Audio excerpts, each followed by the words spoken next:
Hey everybody, welcome back to the Mandalake. I'm John as always, and we are here, episode 7, Lantern Year 6, and I'm a coward. We're going to fight a level 1 White Lion again. I did a bit of research. The Beast of Sorrow, the legendary White Lion that we can hunt, is a level 3 plus. We're not ready for that. As well, searching around on the internet, getting some feedback just in a few minutes between videos here. It sounds like a level 2 White Lion. We're close. We have dash, which is a huge part of it. The other thing I saw a couple of times is you want to be able to pretty consistently do 2 wounds. We're not there yet. With Chandra now having an axe and having some leather armor, meaning she's going to be a little bit more confident to get in there, I think we're pretty close. So next year, maybe we'll fight a level 2 White Lion, but this year we're going to rip another level 1 White Lion apart. See if we can maybe get that spear going, even though Chandra has now picked up an axe. Maybe twin Katars would be cool. We'll see what we can do, but we're going to hunt this White Lion. And so we'll start off with, I guess, introducing the team. We have Gideon in green, we have Liliana in yellow, we have Chandra in blue, and we have Elspeth in red. So let's have, they're all good. I don't want to risk any of them, although these hunt events aren't typically that risky. Let's have Gideon go. And the first hunt event is Prowling Lion. Prowling Lion. Well, the survivors stalk the White Lion. The monster hunts something else. Move the White Lion 1 space away from the survivors. The White Lion starts the showdown with ground fighting in play. So we'll keep that around so that we know that it's going to start with ground fighting. So Elspeth's bow is going to come in handy. Let's have Liliana go to the next hunt event. And we've got Aromatic Breeze. The Hungry Lion sniffs the survivors' musk on the wind. Move the White Lion 1 space towards the survivors. If it moves onto their space, the White Lion ambushes. If the White Lion ambushes, they skip their first turn. Roll a random hunt event. Hunt event 66. Let's see what we get for 66.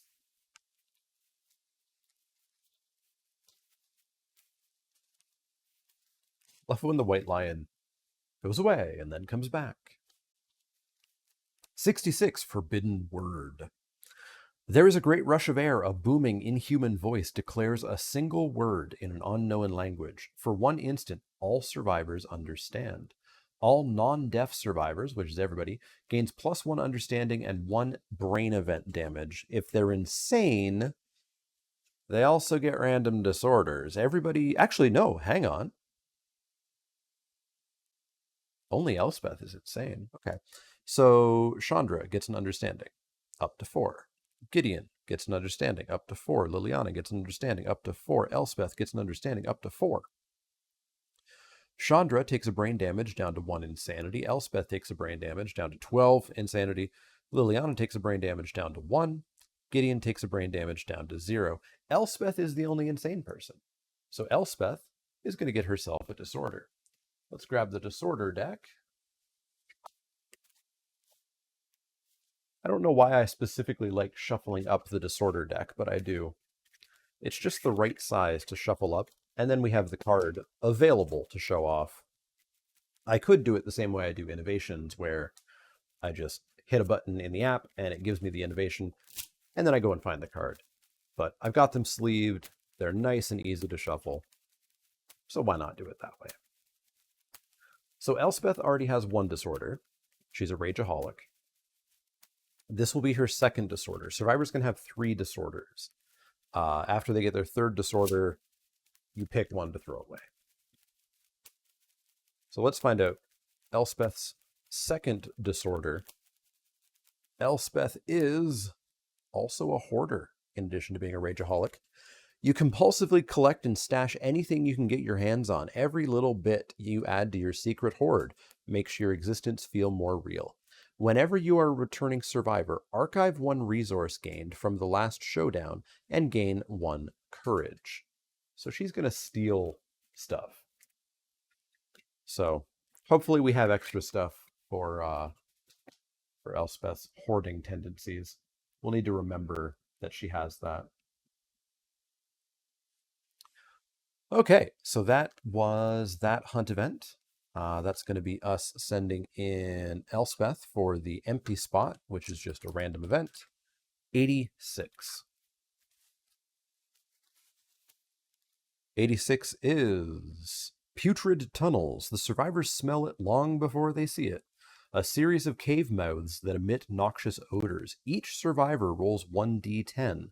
On a 9+, they enter one of the tunnels and discover a wretched group of diseased survivors living in filth. All survivors who enter the cave catch their foul, rotting disease. They have leprosy.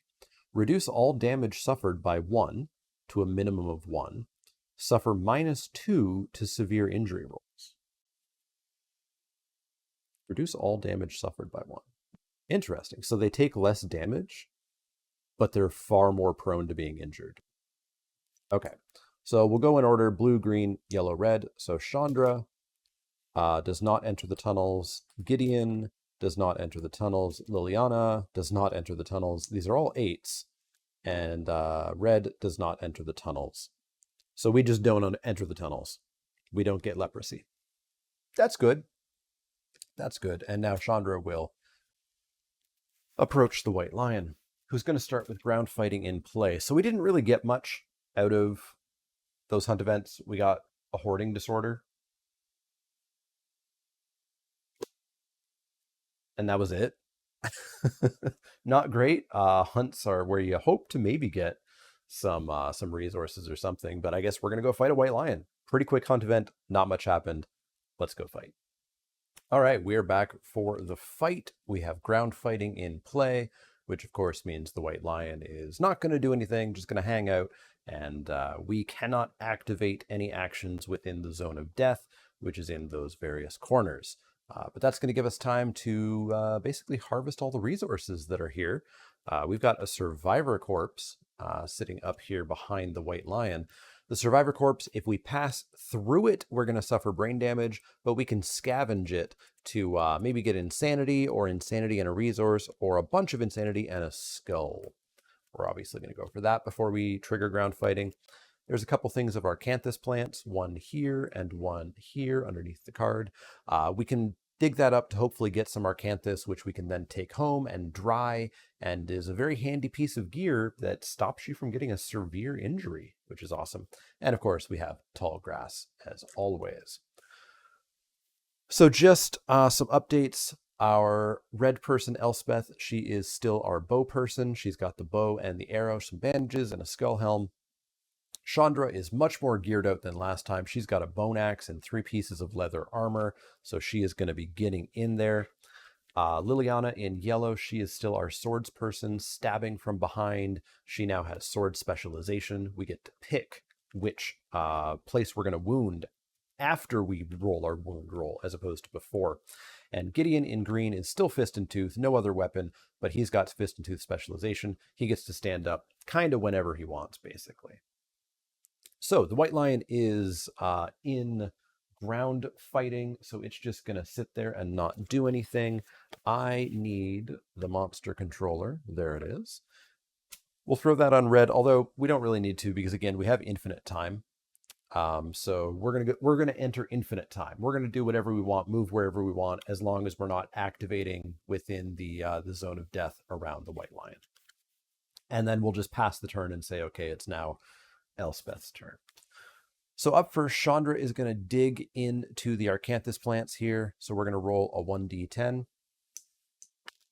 We get a 4. She finds nothing. We archive the terrain. Unfortunate. We'll have Liliana, who's standing beside the other Arcanthus, dig in the Arcanthus. She rolls a 7. Find something tasty and consume it. If you do, gain +1 survival. So this is actually where Jace's binge eating would come in. It has given us the option to consume. Because Jace has the binge eating disorder, he would have to consume. Fun fact, Jace also has a shattered jaw. Jace cannot consume.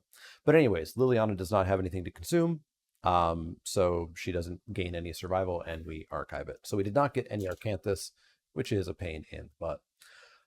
I guess we'll then also have Liliana go up. Actually, we can get insanity off of this. Who needs insanity? Gideon has no insanity, so Gideon will go up and stay out of the zone of death and scavenge the survivor corpse. Roll a 1d10. We get a 4 on the survivor corpse, which gives us 2 insanity and a random basic resource. All right, we got something. We got something. So 2 insanity for Gideon. Let's shuffle up the basic resource deck.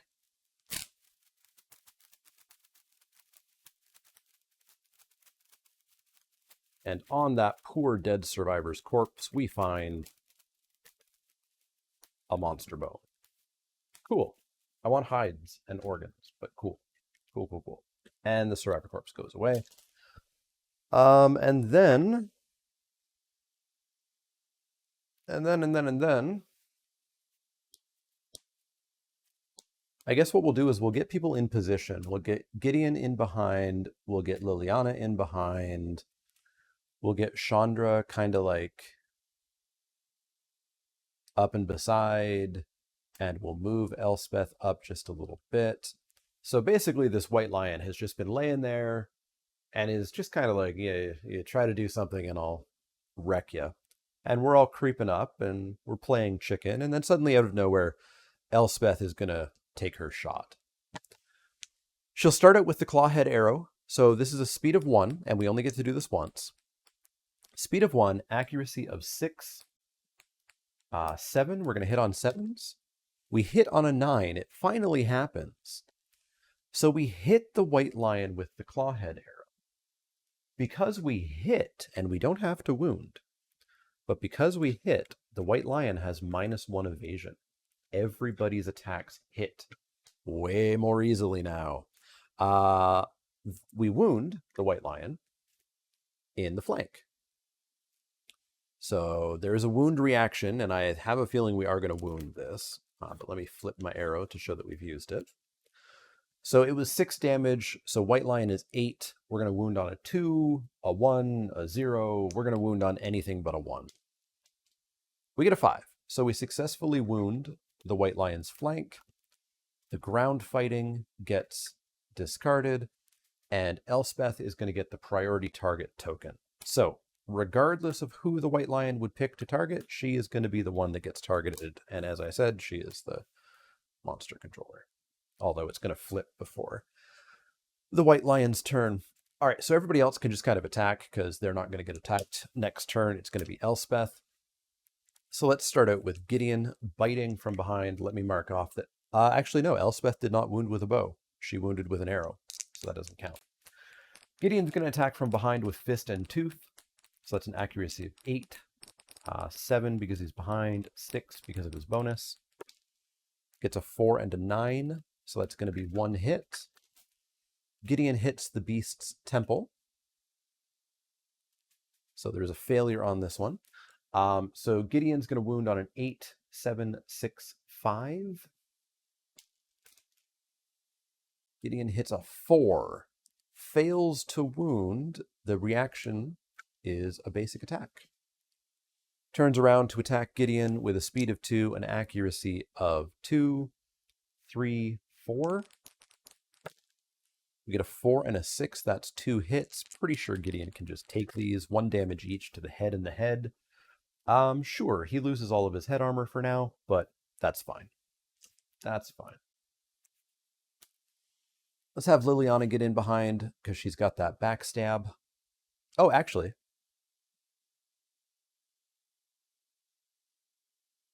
Gideon should have had another hit, right? Because there's -1 evasion. I forget what he rolled, so we'll just say he didn't get it. But we'll remember that from now on. So Liliana is going to attack with her sword. She's going to hit on a 6, a 5 because she's behind it, a 4 because of her accuracy, a 3 because of the -1 evasion. She gets a 6 and a 1, so that's 1 hit. And we are going to hit the beast's maw. Liliana is going to wound on an 8, 7, 6, 5, 4, 3, 2, 1, 0, -1. She's going to wound on anything but a 1, thanks to that backstab ability, +4 strength from behind. Fails. The monster roars triumphantly. Roll 1d10 on a 4+. The attacker suffers 1 brain damage and is knocked down. That's a 9. Liliana goes to 0 insanity and gets knocked down. This is a level 1 white lion. We are failing to tear this limb from limb. We need to get going. So that is Elspeth's turn. Up next is Chandra's turn.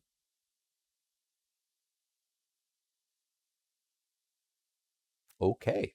Well, Chandra's going to go in behind, and she's going to attack with the Great Axe. So this is an accuracy of 6, 5.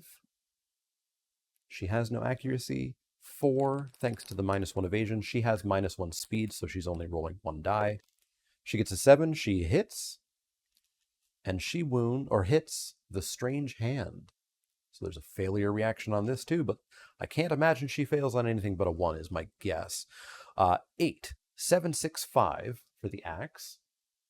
And she has 5 strength, 4 permanent, 1 token. So yeah, she's wounding on anything but a 1.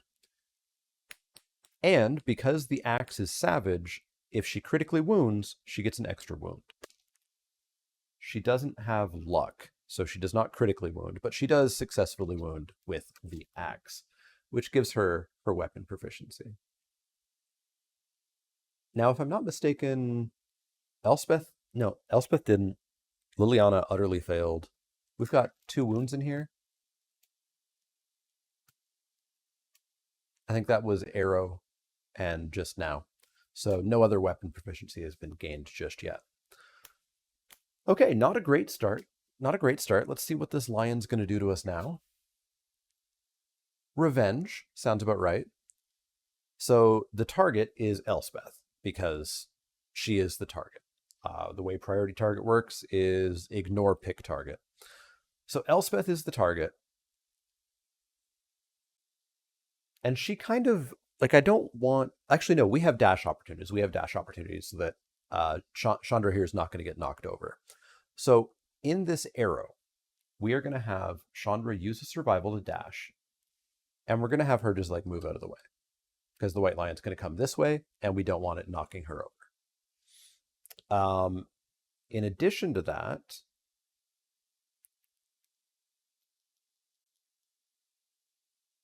no, I don't think we'll do anything else. We'll make sure that she's still in the tall grass so that she's protected. Also, she's become the target, so she loses priority target.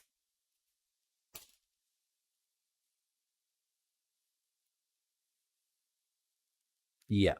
Yep. So that's that. All right. So the white lion's going to go 1, 2, 3, 4, and attack her. Speed of 2, accuracy of 2, 3, 4 because she's in tall grass, 5 because she's got 1 evasion. So she is getting attacked for 5, and there's an after damage trigger, 7 and 9. And it's looking to do 2 damage each and grab her. Oh, she's in trouble. All right, she's going to dodge. Well, we'll see where it hits. Hits feet and body. The 2 places that she has no freaking armor on.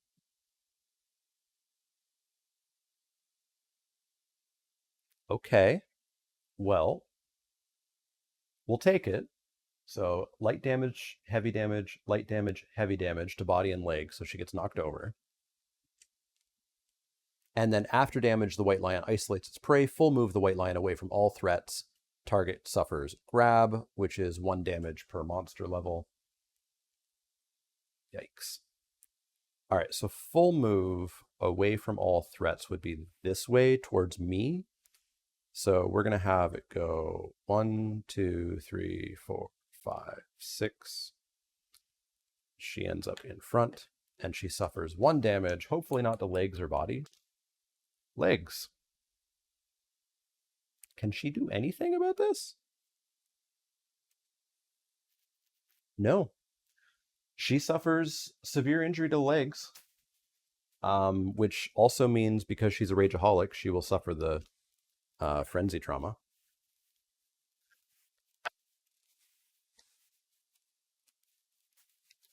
And I wanted to fight a level 2 White Lion.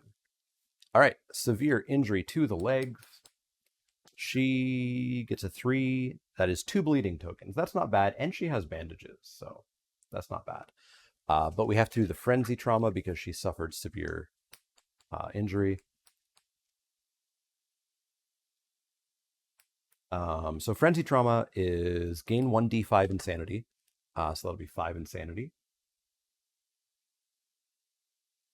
Putting her up to 16 insanity. And then she gets +1 speed token. And she gets +1 strength token. She can ignore slow on melee weapons. She's a bows person.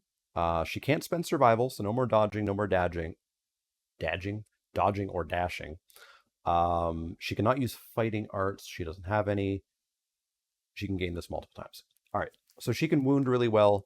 We just need to keep her kind of like away from this lion for a little bit, maybe. Would be good. All right, that was a heck of a turn for the White Lion.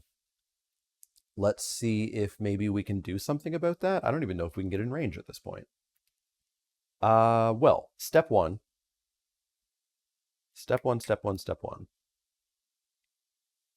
Liliana stands up because she was knocked down at the start of the turn. And we'll have, note Gideon has a shattered jaw. We will have Liliana, who has a full rawhide armor.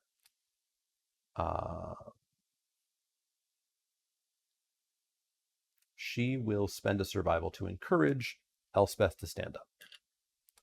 Because she has full set, if she rolls 6 or higher, she gets to keep that survival. She does not. All right. Elspeth is going to go 1, 2, 3, 4, 5, 6. She has 6 movement. 1, 2, 3. Actually, no, she's going to go 5. 1, 2, 3, 4, 5. To stay in range. 1, 2, 3, 4. Oh, no, she can still be here. 1, 2, 3, 4, 5, 6. No, she can't. Why is that so different? Here? 1, 2, 3, 4, 5. There we go. She'll move there, so she's still in range. She can't spend her survival. Never mind. She is going to move back to there. I wanted to spend her survival to give her dash so she would have movement, so she could do movement plus action to shoot her bow, but no such luck. So I think we're just going to kind of like move 2, 3, 4, 5. 1, 2, 3, 4, 5. 1, 2, 3, 4. We're just going to kind of get back into the grass, regroup, and handle this White Lion, which is literally the same level White Lion we fought last week and ripped apart with no problem. Let's see what happens. So that was everybody's turn. White Lion. This has probably moved a couple of times. Let's say it's on blue. I never remember Monster Controller, and it matters a fair bit less, although everybody's very low on insanity. So I'm going to try my best to remember. Size up, random threat in field of view. That's literally everybody. So we'll go left to right. 1, 2, 3, 4, 5, 6, 7, 8. Reroll 9 and 10. So 1, 2. That's Gideon. So he turns to face Gideon. Intimidate the target. The monster stares down its prey. Turn to face it on a 1d10. On a 4+, target takes a brain damage and is knocked down. Target takes a brain damage and is knocked down. Now, why do I not care about that? Remember, Gideon is our fist and tooth boy. At the start of the monster turn or at the start of the survivor's turn, stand up. So he just gets to stand right back up. He gets knocked down, but he gets up again. Okay. So Elspeth's still not in range. 1, 2, 3, 4, 5, 6. Still not in range. The blind spot is not really available to us. I want this lion to move. Gideon's got a lot of evasion. So does Liliana, for that matter. All right, let's try getting in here. 1, 2, 3, 4. And just getting some damage done. So Liliana is going to attack with her Bone Blade. Speed of 2, accuracy of 6, 5. We get a 9 and a 4, we get a hit. We hit the paw. We're going to wound on an 8, 7, 6. Only a 6 because we don't, of course, have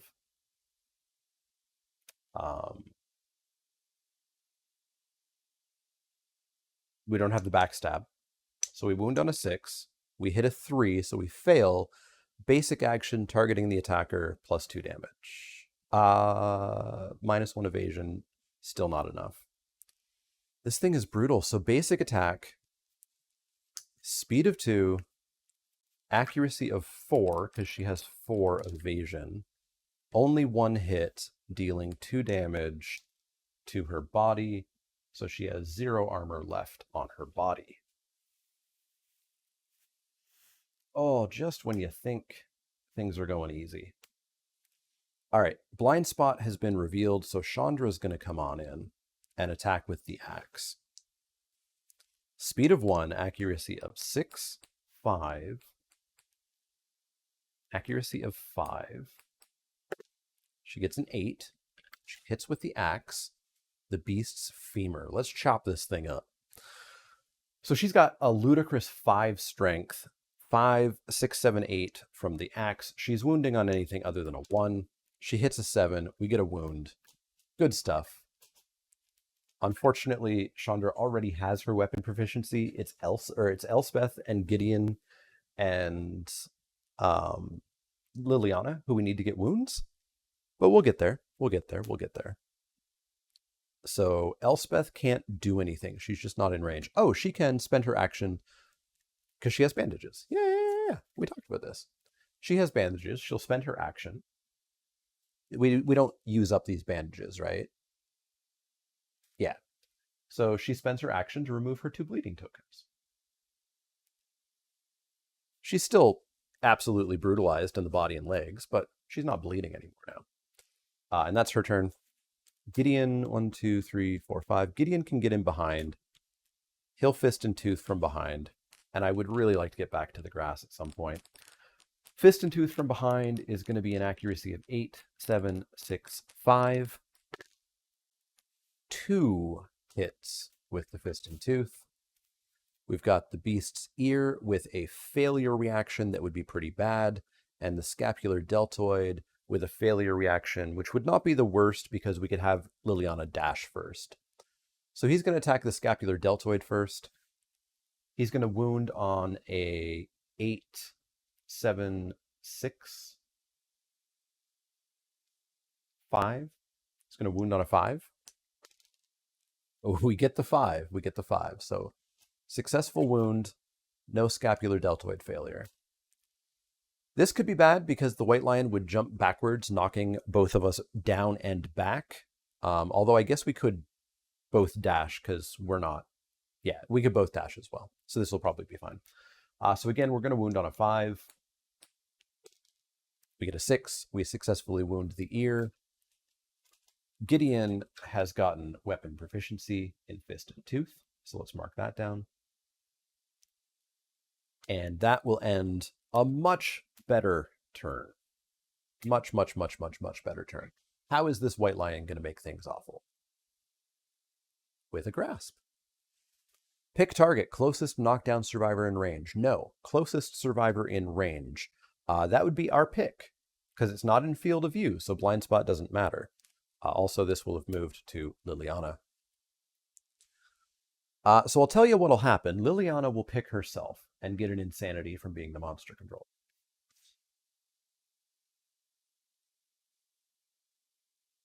Liliana cannot dash far enough away, eh?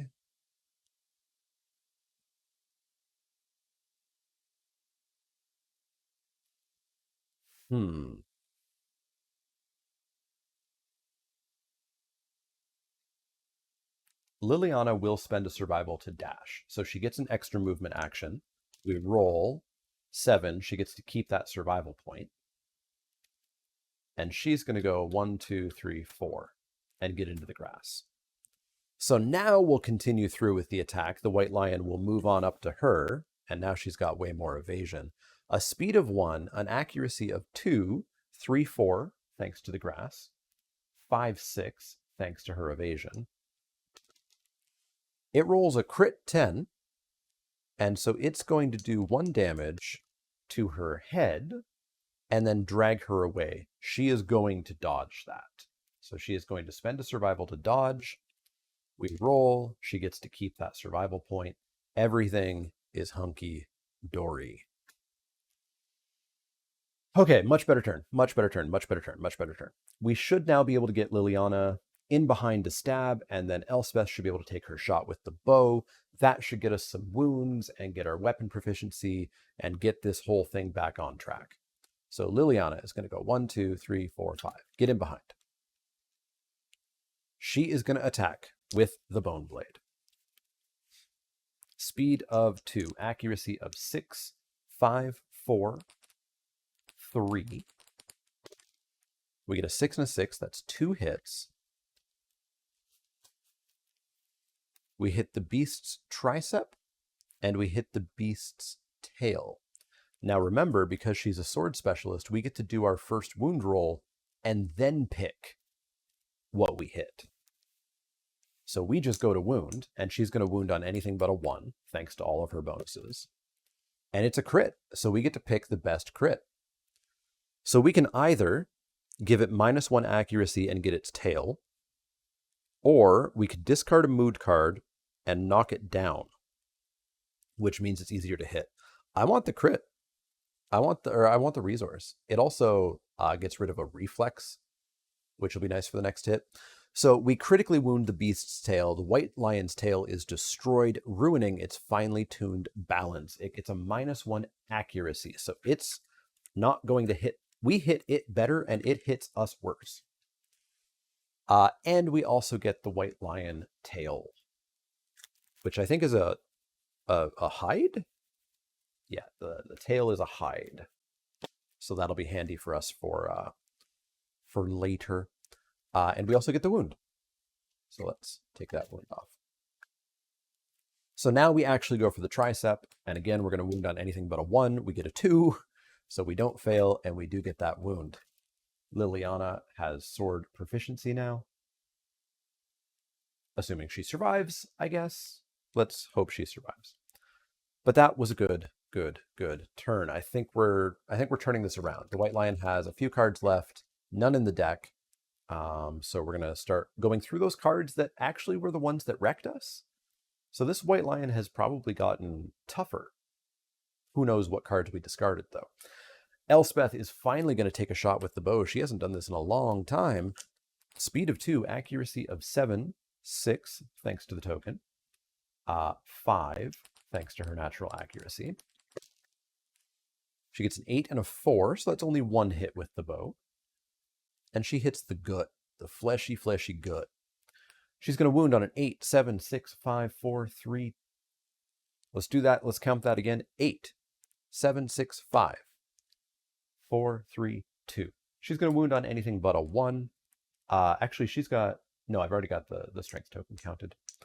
Anything but a 1. We get an 8. We successfully wound the fleshy gut, which means we have to shuffle up the AI cards. And she has earned her proficiency in bow, again, assuming she survives. Has Chandra gotten her axe? Yes, she has. All right, so there's the wound. Honestly, I hope it wasn't ground fighting, because that's handy to have. Okay.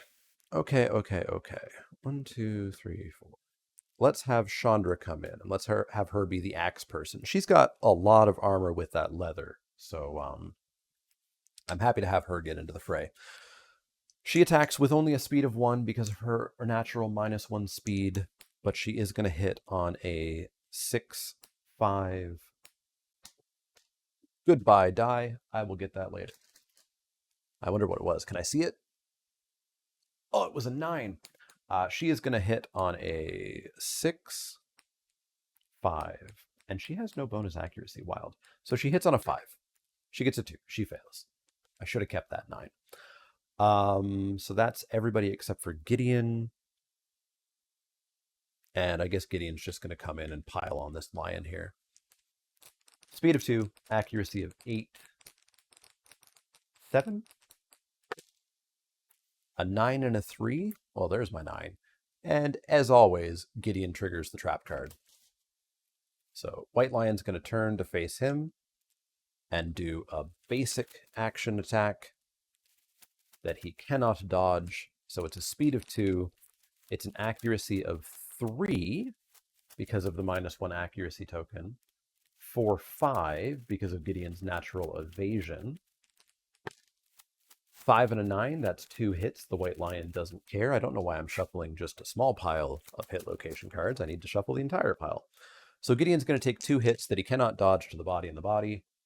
That's fine. His body armor goes down to 0. So his head armor is 0 and his body armor is 0. We should maybe try to finish this White Lion off. Just a strong suggestion of what should occur. I would love if this White Lion went into ground fighting. Let's find out what this White Lion does. This White Lion goes into ground fighting. All right, the White Lion has flopped back onto its side. It is no longer going to draw AI cards. We cannot activate in the zone of death, or else it gets a very scary, dangerous attack to us. But that's why we have Elspeth and her bow. So Elspeth and her bow are going to attack the White Lion. Do we want to move? Do we want to get into positions at all? Yes, we do, actually. We're going to take as long as we need to get Gideon into the grass, Liliana in behind, and Chandra in behind. And then we'll start a new turn. And we'll keep the monster controller where we were. We'll say that it took us 4 turns to do that. It doesn't matter thanks to ground fighting. So Elspeth is going to attack with a speed of 2, an accuracy of 7, 6, 5. Accuracy of 5. She gets a 6 and a 10. That's 2 hits to the straining neck and the beast's back. Neither of these are awful because the beast would only move until it hits the wall, so it still wouldn't be out of range. But let's start with the straining neck, shall we?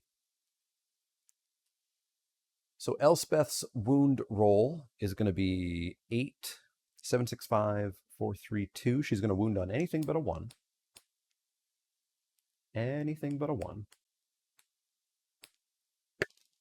We get a 7. She wounds the straining neck, not critically though. That is going to discard the mood, and there's the wound. Now we're going to go for the back. Wound on anything but a 1. We get an 8. Successful woundage.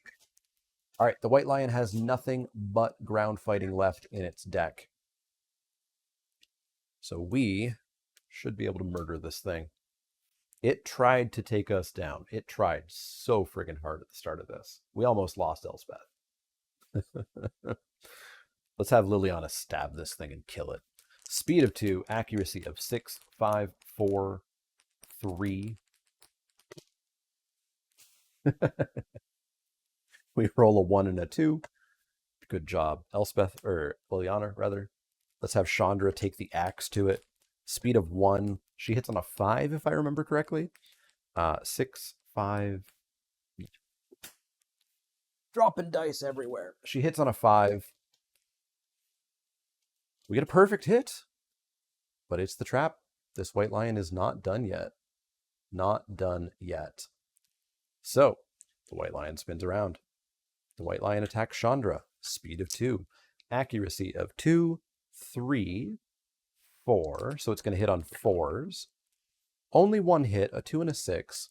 So it's just going to deal 1 damage to Chandra's arms, and she's got leather armor.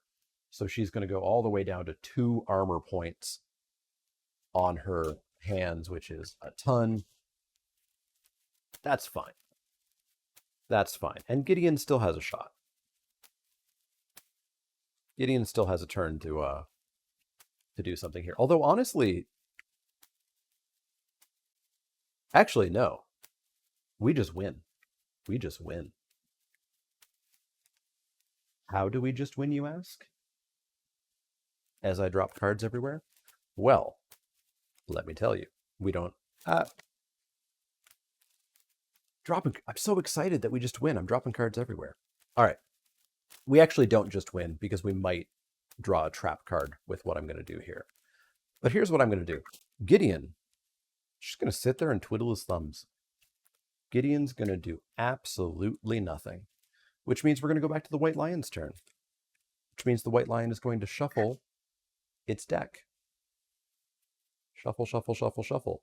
It's going to draw, oh, surprise, ground fighting. Ground fighting comes into play. The White Lion has no AI cards left in its deck.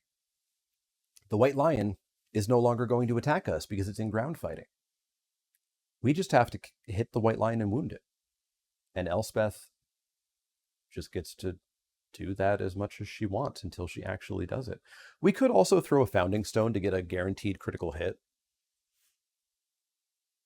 But we don't know that we're going to get a critical hit worth using a Founding Stone. So we're just going to have Elspeth finish out this Lion. So speed of 2, I should have remembered what she hits on because we'll probably have to roll this a few times. Speed of 2 hits on a 7, 6, 5. So she hits on 5s. So that's 2 hits. We hit the ribs and the fleshy gut. So I should order these. -1 toughness token. Ooh, if we crit the fleshy gut, we do get a resource. So let's go for the fleshy gut. She wounds on anything but a 1. We roll an 8. We wound the fleshy gut, and the White Lion dies. Boy, that White Lion was way tougher. No, hang on one moment. I am not correct. Am I? When the White Lion is wounded, discard ground fighting. Okay, so we don't immediately win. I guess ground fighting gets discarded, and then we shuffle up the deck and we wound. So the White Lion's not actually dead, although he might just be dead on this wound. So again, we wound on anything but a 1. We roll a 7. Success. The White Lion has been murdered. Almost talked myself out of winning there. All right, so that White Lion was much more difficult. I'm kind of glad we didn't go after a level 2. That reminded me that level 1 White Lions can still be very dangerous. But hey, we should get some good stuff that will let us hopefully prepare for maybe a level 2 White Lion. So let's find out what we get.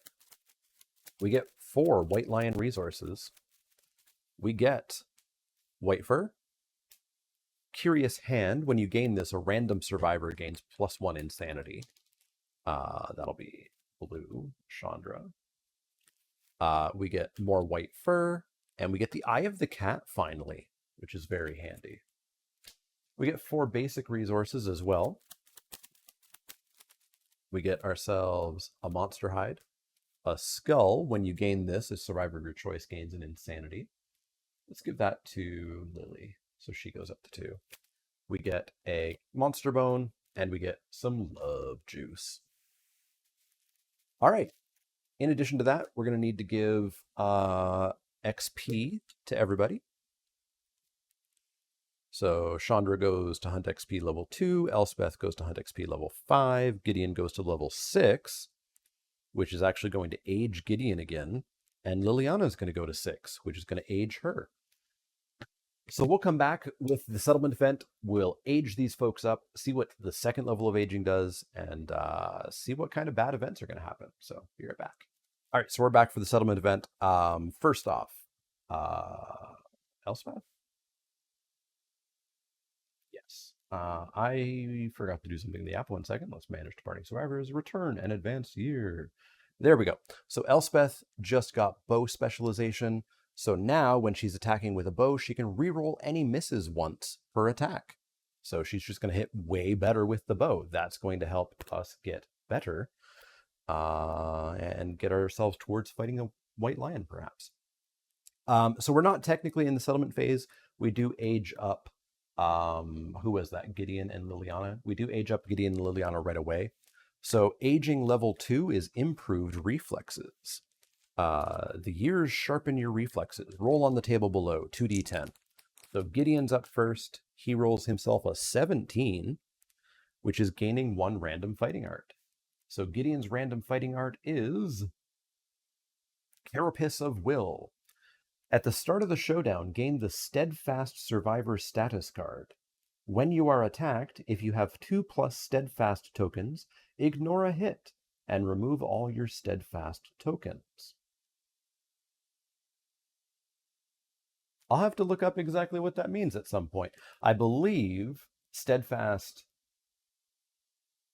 I don't know how you get steadfast tokens, but basically as you get steadfast tokens, you can then spend them to just get a free dodge, essentially. I'll have to look more into that. I have a feeling that might be from like the Dung Beetle Knight or something, but we'll look into that in a bit. So that's Gideon's fighting art. Liliana has also aged up. Liliana's 2d10 is 17 as well, giving her a random fighting art. Her new random fighting art, in addition to her sneak attack, is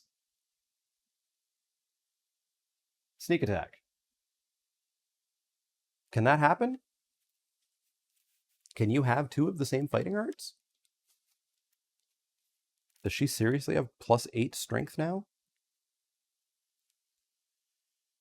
If a survivor would gain a fighting art they already have, nothing happens. Gross! So she just gets literally nothing from aging. Fun! All right. Well, let's start the settlement phase. So we have returned. They have healed up. We're going to get endeavors. We're going to get 4 of them. 1, 2, 3, 4 endeavors. We're going to update the timeline. So we are now starting Lantern Year 7. So we need to do our random settlement event, which is Clinging Mist. We had this with the Butcher Year, I believe. That's where Jace covered himself in urine in order to run around. This also gives us an opportunity to perhaps restart the entire campaign, which I don't think I would do. It would be in the min-maxing benefit. You would want to do it, but for entertainment value, we will not. So Clinging Mists, the settlement is hidden behind a thick green mist. Something about the way the lantern light passes through it makes it seem alive. Roll 1d10. We get an 8. So on an 8, 9, or a 10, does the settlement have guidepost? It does not. The armored strangers did not leave one. Returning survivors must go on another hunt immediately without departing or changing gear grids, or become the starting survivors for a new settlement, starting with the first story settlement phase. I'm going to have to go look up exactly what this means. I don't know if it starts another year. Like, I don't know if we lose our resources or what happens. It could be that we just go out and do another hunt, get even more resources, come back all within Lantern Year 7. Or it could mean that we, like, skip Lantern Year 7. I'm going to have to go look this up. We could start a brand new settlement with some absolutely decked out survivors, but we're not going to do that. So I'm going to go look that up, and it'll be a split second for you guys. Okay. So I did some quick research, and odds are this video will go up before I record the next one, so you can definitely chime in and let me know, although I think I'm just going to go ahead with what I'm about to tell you. It appears that you basically reset the settlement phase. We haven't healed yet. You actually don't heal, technically. I don't know. There's some step at which you heal. I think you actually don't heal until you redepart again. So you basically reset your settlement phase, and you go out on another hunt without healing. So that means, A, it's going to be really tricky to deal with in the app, because I can't depart our survivors. Actually, you know what I can do?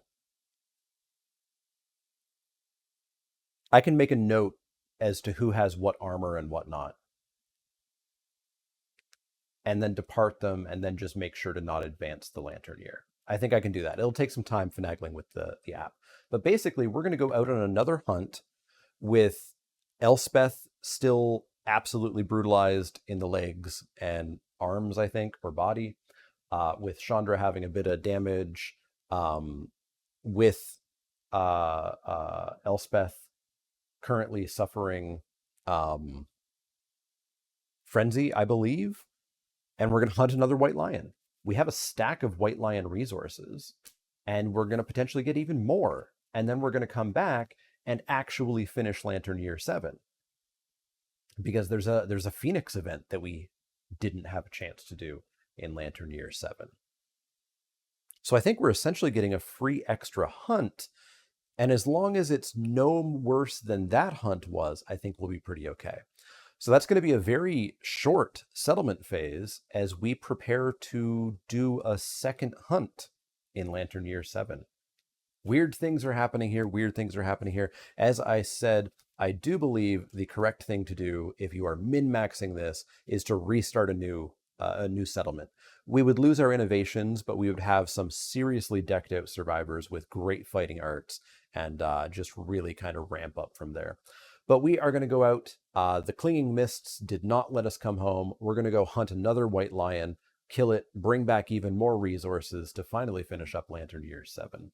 But that's been Lantern Year 7 Part 1, I guess. Stay tuned for Part 2. Again, any comments, questions, etc., let me know.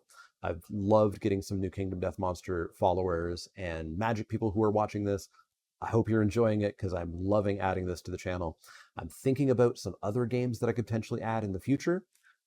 If you have any, let's do this. If you're still watching, you're probably a good viewer. If you know any other games that would be great for this setup, me playing by myself, but telling the story of what is happening, definitely let me know. I have some ideas. I have a lot of ideas and a lot of games that I can pull from, but let me know ideas that you have, and that would be handy.